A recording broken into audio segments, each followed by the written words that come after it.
একটু আদা বাটা, রসুন বাটা, জিরি বাটা সব কিছু দিলাম, দিয়ে বড়া ভাজতে লাগলাম। পেঁয়াজ বানানো হচ্ছে।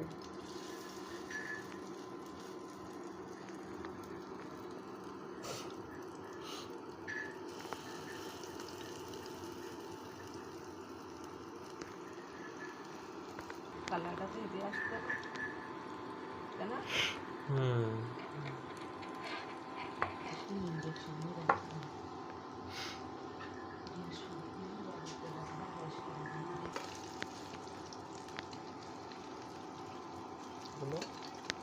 হ্যাঁ, এবার উল্টেও দেব।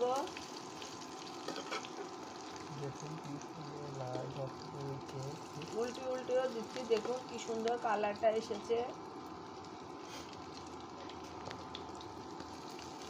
দেখুন কত সুন্দর কালার এসছে।